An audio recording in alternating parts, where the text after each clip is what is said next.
There are two kinds of doubt. One doubt is like an argument that I am right and I doubt what you think. And that is not to, you see, a doubt can be a dialogue also about revealing the truth. You destroy a belief, your intention to use doubt is to reveal the truth. But there is a childish kind of doubt which is ego oriented, which says, no, I don't believe into anything. So not believing has to have a purpose, that your intention is to reveal the truth. So such people who are doubting everything, that weapon also falls onto them. Whatever they do themselves is also, they end up using the same tool for their own body, mind, energy. They doubt it also. What if can be put on everything else, on anything.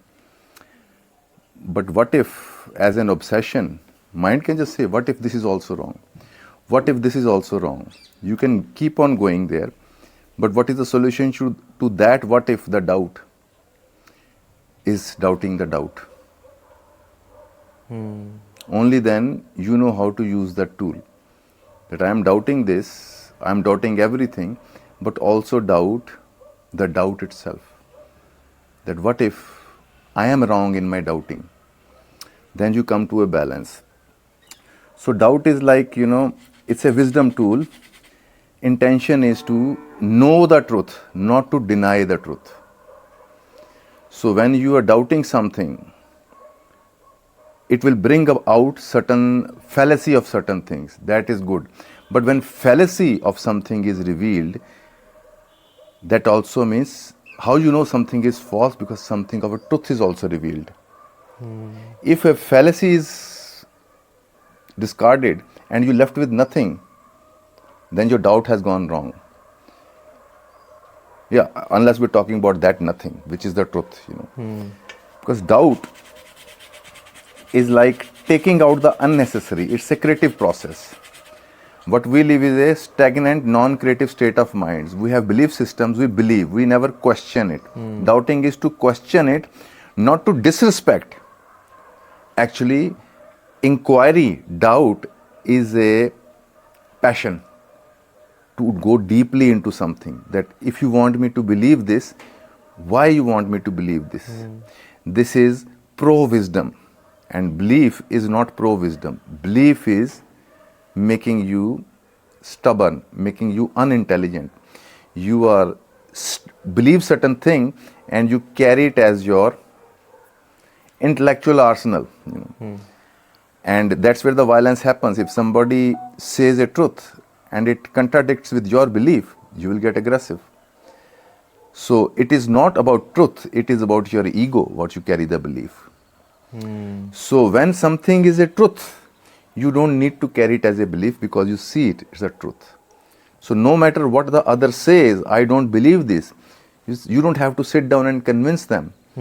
Because you know, red is red, sky is blue, but you say no, earth is flat, what you will do? You say, yeah, sure. You have this play toy, play with it. So some people engage into doubt for unnecessary energy provocation. They themselves don't believe into anything, but they go around and cutting everybody's belief system. This is a destructive process. It's basically to get attention. But doubt is about giving attention to a subject of inquiry. So doubt is a tool of wisdom. But there is a paranoia doubt, and which turns into a self-doubt also. But only remedy for self-doubt is that maybe I am wrong with my self-doubt. Okay. You have to doubt the doubt. Because, obsessive people know that this is not okay, but they still keep on doing, So same is with some people who are obsessed with the mind that I don't want to believe, I don't want to believe. Fine, you don't want to believe, but you believe that I don't want to believe, You believe that there is nothing. So that is also a belief. Drop that belief also. One says, there is nothing, this is my belief. Drop this belief also that there is nothing. Then you really have nothing, which is organic nothing, which contains everything as well. It's like saying that this stick has only one end, I don't believe into the other end. How that is possible, You hold it anywhere. other end comes with it. So when you say there is no God or there is no positivity or everything is brutal and cruel, you are implying there is something soft also, there is something truth also. And you are denying that because of your ego. Because you see, ego exists only in duality. But once ego sees opposites are part of it, your ego can't stand. Where your ego stands? I am better than others. You see, I am spiritual. But when you see spirituality and darkness are intrinsic part of every psychology, then you will become humble. You know that as faults lie in me, so they lies in others. And with that, you become accepting of everything. So then, a doubt is actually a tool of your perception. It sees something and it feels something is not okay. And there you question. You're seeking clarity. You're not trying to deny something. You're seeking clarity. So that is the positive use of your wisdom and doubt. Otherwise, people study lots of philosophies, and because they start to believe and feel comfortable with certain philosophy, so they will deny other philosophies. But a really doubting mind will learn everything and will not believe into anything. That is a wisdom state of mind. Doubt hurts when you believe. When you don't believe into anything but learn everything, you don't, like Taoism says, don't have point of views. Because whole conflict and struggle around the world is point of views. I believe I am good. I believe my country is better. When somebody denies that, you get angry, you get upset. Same is with the psychology. Somebody believes something different than you don't like that person. I don't trust him. Why? Because he believes something opposite than you. But when it is about truth, an interesting thing is about truth, you cannot have one point of view. That's why you have to learn everything about truth. But mostly people who believe something, they believe only one aspect of truth. Because truth is contradictory. 7 colors are not like each other at all. They are so unique. For an idiotic mind, they can look contradiction, but they arise of the same truth. So truth is, you should be able to see the truth, not believe the truth. Truth is not something you believe in, to see. And to learn is, as I say, learn as many things, as many philosophies, is learning to look at everything. Okay, it says this, it says this. And greatest state of wisdom in Sanatan is, I do not know. Each master, each Buddha is standing at this state, I do not know.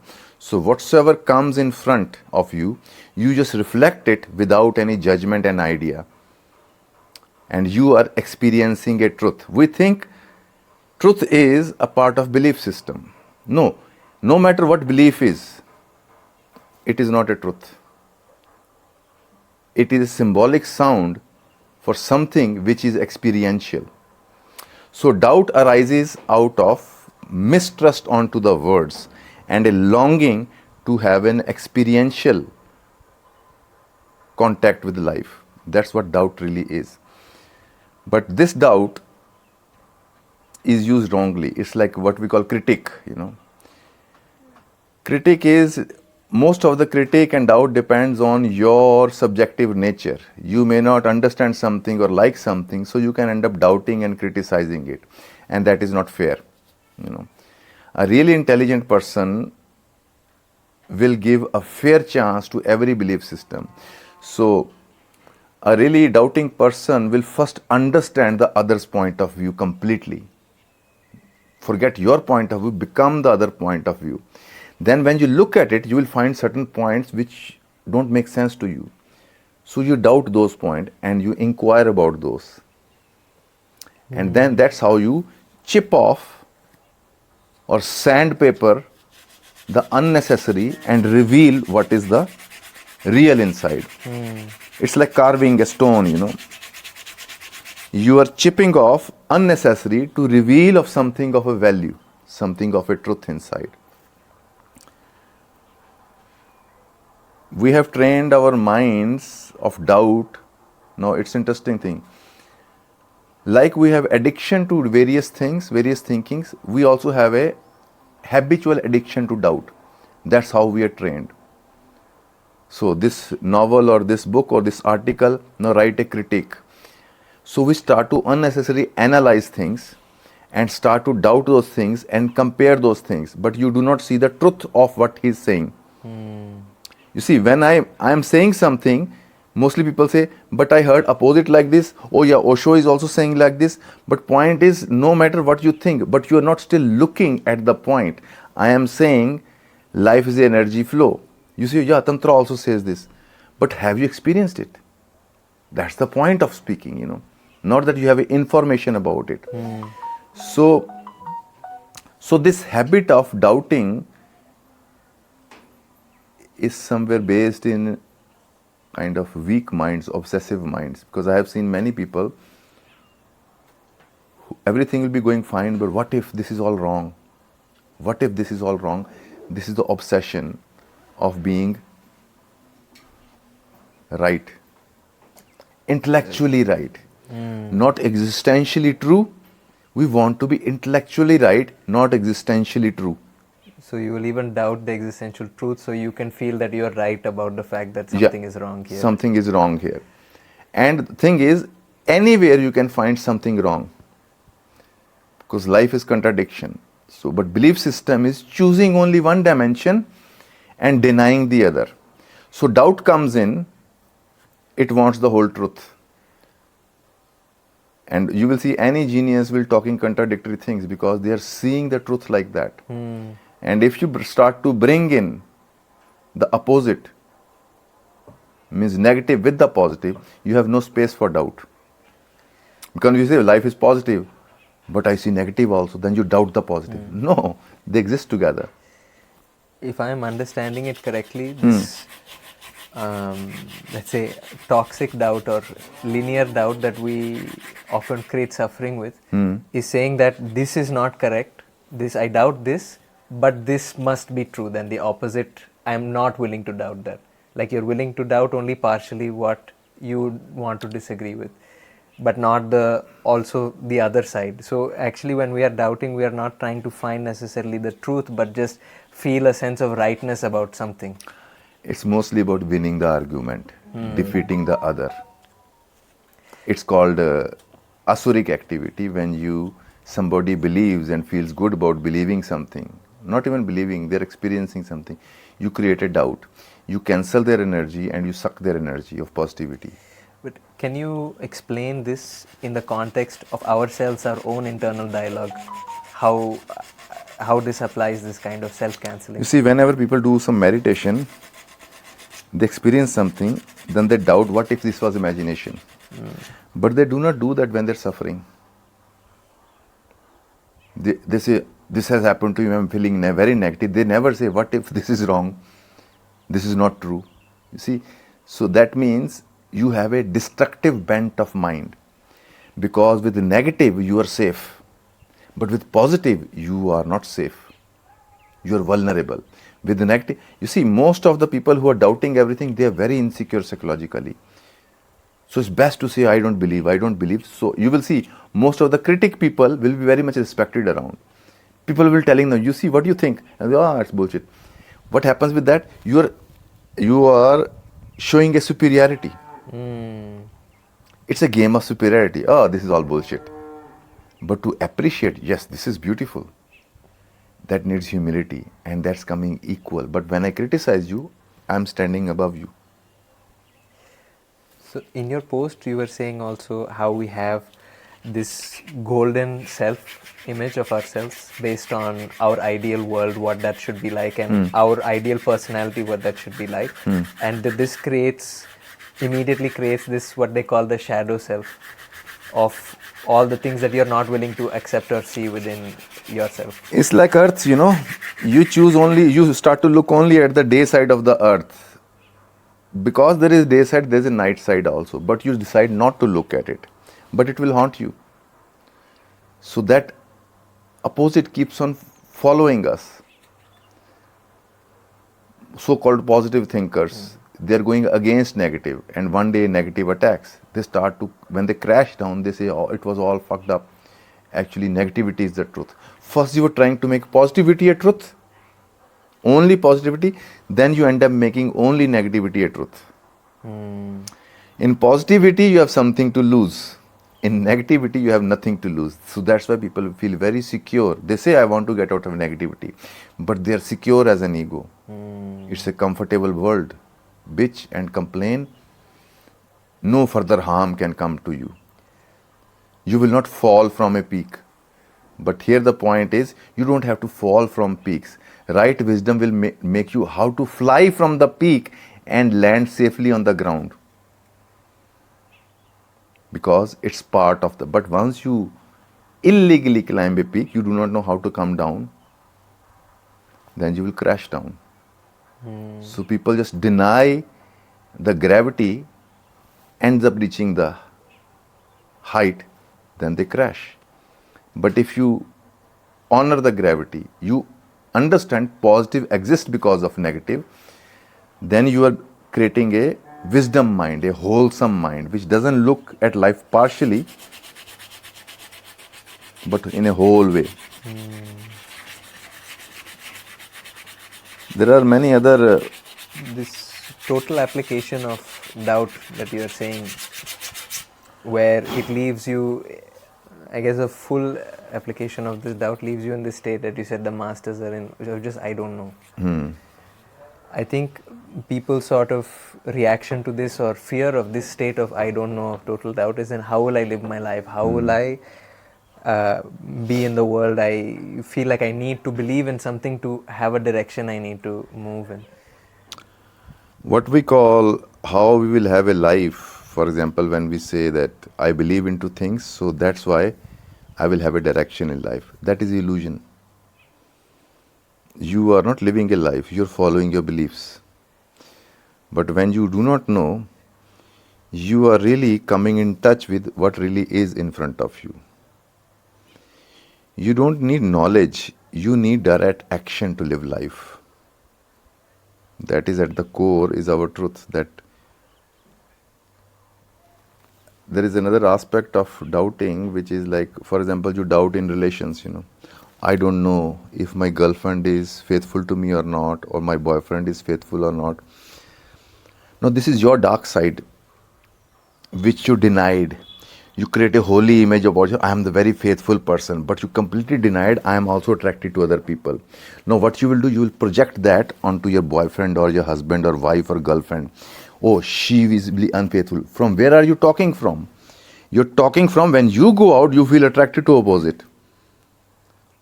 Then you make it a doubt instead of making it facing the truth. If I am feeling attracted, she must be also feeling attracted. So you create a friendship there with the truth. Truth is inconvenient and doubt is convenient. Truth doesn't need your doubt. Your doubt is needed to take off the untrue things. But once truth is revealed, your doubt and belief both drop. A blind person says, my eyes, I don't know what light is. I don't believe what you talk about light. No, I don't agree with what you're saying. But when I open my eyes, it's a complete experience. You cannot doubt this now. And you cannot believe it also. Because belief, it's a word. You just see the truth. That's what is the truth revelation is. That's why philosophies, all the enlightened people are against philosophy. It's an actual experience. Your mind shuts down and you're full of wonder, saying, wow. And doubt and belief goes out of the window. You heard lots of story about sweet, what it is, but you never tasted. And there are different philosophies about sweet. Some compare it with the beautiful woman, some compare it with honey, but you do not know the sweet. So you wonder, is it like a cool wind, or is it like this, or is it like that? But when you actually taste sweet, it cancels all that you have known. That's what happens to people when they realize truth. It cancels all the bullshit which was gathered, all the philosophies. everything goes out of the window. That's why there is a gap in people's life. When they realize the truth, they are into this 1 year or few weeks, because it's not at all like the mental world. Shri Ramachandra Kripalu Bhaj Man Haran Bhav Bhaya Darunam Nav Kanj Lochana